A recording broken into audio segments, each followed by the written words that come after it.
ओम त्र्यंबकं यजामहे सुगंधिं पुष्टिवर्धनम् उर्वारुकमिव बन्धनान् मृत्योर्मुक्षीयमामृतात् सद्यो जातं प्रपद्यामि सद्यो जाताय वै नमो नमः भवे भवेनाति भवे भवस्य मां भवोद्भवाय नमः।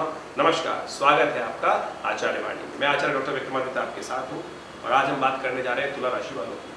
तुला राशि वालों के लिए आने वाला समय कैसा रहेगा। तुला राशि वालों, आज का विषय हमारा सूर्य के ऊपर। सूर्य परिवर्तन की तरफ जा रहे हैं, राशि परिवर्तन करने वाले हैं और ऐसे में सूर्य आपके लिए बहुत इंपॉर्टेंट भाव के मालिक है। सूर्य का परिवर्तन हर महीने होता ही एक राशि में करीब करीब हर रोज एक अंश सूर्य की गति विद्यमान शास्त्र में प्रमाणित है और सूर्य इस संसार के अंदर प्रत्यक्ष देवता माने गए हैं। सूर्य नारायण के रूप में उनकी उपासना होती है और इसलिए नित्यप्रति भगवान सूर्य के लिए कहा जाता है, हे सूर्य सहस्त्रांशो तेजो राशि जगत पदे अनुकंपाय मां भक्ता गणर्गम दिवाकरम। जब भगवान सूर्य को मार्ग देते तो यही प्रार्थना करते हैं कि हे प्रभु, हमारे जीवन में सुख शांति ऐश्वर्य प्रदान करने का प्रयास करें। जिस प्रकार का आपका तेज है उस तेज के अंश का हम ध्यान करते हुए भगवान सूर्य का सहस्त्रों जो कांति के सम्मान, जो भगवान कांति अद्भुत कांति है, उससे जीवन दायिनी शक्ति का संचार होता है। तो वही सूर्य के कारण से ही पूरा सोलर सिस्टम निर्माण है। यदि सूर्य ना हो हमारे सोलर गैलेक्सी का कोई प्रभाव रहेगा ही नहीं। इस सोलर गैलेक्सी का, मिल्की वे गैलेक्सी जो है, उसका मूल कारण ही सूर्य है। तो आपके राशि के दृष्टिकोण से यदि हम बात करें, तो हम तुला राशि के दृष्टिकोण से बात करें तो आपके एकादशवें भाव के स्वामी हो जाते हैं सूर्य। और एकादशवें भाव किसका है? लाभ का, विशेष तौर पे इनकम का। जो भी कार्य करते हैं उसमें लाभ जो प्राप्त होता है तो उसका भाव माना जाता है। और ये प्रभाव वहां सूर्य अपना घर बन जाता है और सूर्य अपने घर में आ रहे हैं इस कारण। सिंह संक्रांति जब होने जा रही है 17 अगस्त को, दोपहर को करीब करीब 1:32 पर सूर्य अपने भाव, अपने घर, अपनी राशि में आने जा रहे हैं। और सूर्य जब अपनी राशि में आते हैं तो सब कुछ बढ़िया करने का, अपने घर में कोई भी आता है तो सब बढ़िया कर, सब कुछ अपने घर के लिए तो संचय करने का प्रयास करता है। अपने घर में आग कौन लगाता है? तो मूर्ख ही हो जो अपने घर में आग लगाने का प्रयास करेगा। तो ऐसे में सूर्य जब लाभ के लिए बहुत सुंदर तरीके से बना रहे हैं, क्या क्या करेंगे आपके लिए, कैसे कैसे आपको लाभ प्राप्ति करने के योग बना सकते हैं। क्या आपके लिए लाभ वाला स्थान है तो लाभ के रास्ते खोलने वाले हैं और कहाँ कहाँ लाभ आप निकाल सकते हो। कई बार क्या होती है, हवाएं तो मस्त चल रही होती है लेकिन आप किसी और ही मूड में होते हैं। तो ऐसे में हवाएं चली जाती हैं और आप उसी मूड में रहते रहते अपनी चीज़ों को, गोल्डन अपॉर्चुनिटी के समय को निकाल देते हैं। तो भैया समझो, तुला राशि वालों, वैसे ही आपकी लग्न तराजू है।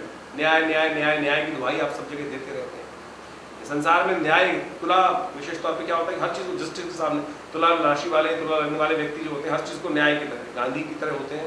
अब महात्मा गांधी जो जीवन पर्यंत न्याय की बात करते रहे, अपने बच्चों को भी कुछ नहीं दी, कुछ नहीं मिला उनको, सब कुछ बेचारे काम करते रहे कि अपने बच्चों के लिए थोड़ी काम किए। और तुला लगन थी उनकी। तो और विशेष तौर पर क्या स्थिति बनी, आज पूरा देश क्या स्थिति रखती है, अंतिम बेचारे को मिली भी बोली। तो समझे, ये तुला लग्न का प्रभाव है कि थैंकलेस लाइफ आमतौर पे तुला लग्न वालों की देखी जाती है। तो अब समझो, मैंने ये जो उदाहरण दिया कि हवाएं तो बढ़िया चल रही हैं लेकिन आप अपने चाल में मस्त नहीं रह रहे हो। इस बात को समझो कि आपको समय को समझना है क्या काम करने का है। तो सूर्य आपके लाभ वाले भाव में करीब 31 दिन के लिए आने वाले हैं और अब इस गोल्डन अपॉर्चुनिटी को आपको लाभ उठाने की जरूरत है। आप समझकर लाभ उठाने का प्रयास यदि कर लेंगे तो बहुत बढ़िया तरीके से स्थिति बन सकती है। जो लोग विद्या अध्ययन के क्षेत्र में काम कर रहे हैं उनके लिए, विशेष तौर पर बच्चों के लिए, जैसे बहुत अच्छा सा समय है, उसका यूटिलाइज आपको करने का प्रयास करना चाहिए। और नहीं तो समय को उपयोग करने का प्रयास कीजिए, क्योंकि सूर्य एकादशवें भाव में जा रहे हैं, पंचम को देख रहे हैं, विद्या वाला भाव है, सामने सूर्य की दृष्टि होती है, वो उसको थोड़ा कष्ट पहुंचा सकते हैं क्योंकि वहाँ पर उनके पुत्र का स्थान है। सामने जो देख रहे हैं वो भाव जो विशेष तौर पर देखेंगे, वहाँ बैठकर उसको विद्या अध्ययन के क्षेत्र में कमी ला सकते हैं। तो ऐसे में जिन बच्चों की राशि विशेष तौर पर तुला है, उनके माँ बाप को ध्यान रखना चाहिए कि इन दिनों बच्चों में थोड़ा सा सब्जेक्ट को समझने की कमी रहेगी, पढ़ाई में सही से काम नहीं हो पाएगा। तो थोड़ा सा समय आप अपना निकाल कर जिन बच्चों की तुला राशि है उन पर थोड़ा ध्यान लगाने का प्रयास कीजिए। तो अन्यथा अगर हम ज्योतिष को इस तरह से जो देख लें तो बहुत सारा कम समय किसका अच्छा है, कहाँ कौन लैग करने वाला है, कहाँ अपॉर्चुनिटीज को करने वाला है। तो जिन बच्चों की विशेष तौर पर माता पिता को ध्यान रखना चाहिए, तुला लग्न या तुला राशि वाले बच्चे हैं, तो वो बच्चे पढ़ाई में थोड़े से कॉन्सेप्ट में दिक्कत रहेगी इन दिनों, तो उन पर थोड़ा ध्यान ज़्यादा देने का प्रयास कीजिएगा, नहीं तो दिक्कत आ सकती है। जो लोग नौकरी में हैं उनकी प्रगति का अवसर बिल्कुल बनने के योग दिखाई देते हैं। कुछ लाभ की स्थिति बनती दिखाई दे रही है, तो उसको आपको लाभ उठाने के लिए प्रयास करना चाहिए। बिल्कुल पॉजिटिव वे में हिम्मत रखते हुए काम करने का प्रयास करना चाहिए। जो बिजनेस में है उनके लिए भी लाभ की अच्छी अपॉर्चुनिटीज बनने के योग दिखाई देते हैं। और साथ साथ आपके भाई, आपके मित्र पूरी तरह से आपको लाभ पहुंचाने का कार्य कर सकते हैं। ऐसे में जाकर आपको उनसे लाभ लेने का प्रयास करना चाहिए। हवाएं बिल्कुल रुख बढ़िया है, एनवायरनमेंट बढ़िया है, टेम्परेचर बिल्कुल बढ़िया है। ऐसे में आपको तैयार करना है समस्या, भाई मेरा ये काम अटका हुआ है, आप इसमें प्लीज हेल्प कर दीजिए, कोई सपोर्ट ले लीजिए। बिल्कुल रास्ता बनने को रास्ता बन सकता है बहुत बढ़िया तरीके से। एक बात का ध्यान रखिएगा, जो बच्चे हैं उनको भी ध्यान, जो तुला लग्न के जिन बच्चे हैं, माता पिता के साथ माता का सपोर्ट तो आपको रहेगा, लेकिन पिताजी से थोड़ी अनबन खटपट होने के योग दिखाई देते हैं। तो थोड़ा ध्यान रखते हुए कार्य करने का आपको प्रयास करना चाहिए, अन्यथा थोड़ा सा नुकसान हो सकता है। जीवन साथी का साथ आपको प्राप्त होगा। जीवन साथी के जो परिवार वाले हैं वो भी आपकी पूरी तरह सपोर्ट करने का प्रयास करते दिखाई दे रहे हैं, लेकिन आप कितना ले पाएंगे आपकी बुद्धि में ना थोड़ी सी। लेकिन एक बात समझिए, सूर्य वहां पर लाभ में एकादशी में बैठकर बुद्धि को भी देख रहे हैं, पंचम भाव बुद्धि का भी होता है। उस बुद्धि में थोड़ा सा एग्रेसिवनेस ला सकते हैं, थोड़ा सा एरोगेंसी ला सकते हैं कि मैं किसी से सपोर्ट क्यों मांगू, मैं अपने आप ही कमा सकता हूँ। लाभ बिल्कुल कमा सकते हैं, लेकिन अगर कोई नरम रहोगे ना तो और बढ़िया तरीके से उस चीज़ को एनहांस कर लोगे। हर चीज़ में थोड़ा अकड़पन अच्छा नहीं होगा, इस बात का ध्यान रखने का प्रयास करना चाहिए।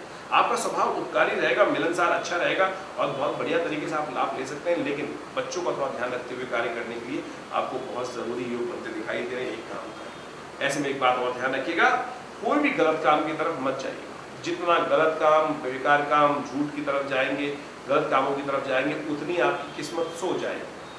किसी को कोई दिक्कत हो मुझसे, मैं बोल रहा हूँ तो एक्सपेरिमेंट करके देख सकता है, लेकिन भैया टाइम एक्सपेरिमेंट में समय निकल जाएगा, फिर 1 साल इंतजार करना पड़ेगा।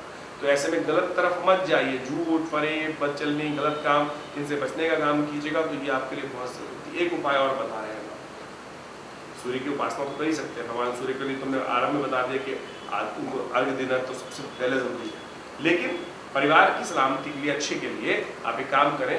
ऐसे में जहाँ बकरे दिखाई दे रहे, थोड़ी घास, पत्ते इत्यादि बकरों को डाल दिया करें।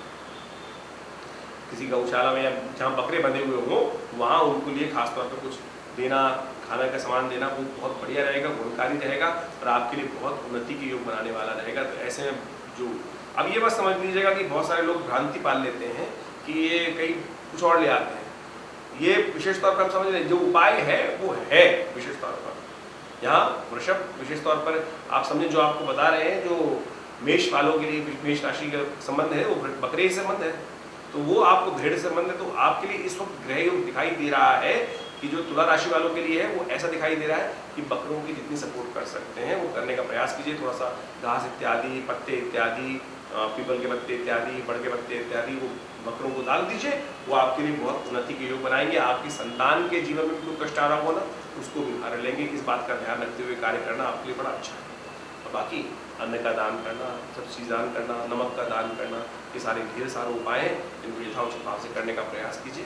इस समय जिस प्रकार का है वो हमने आपको बताने का प्रयास किया, समझिए और लाभ उठाइए। धन्यवाद।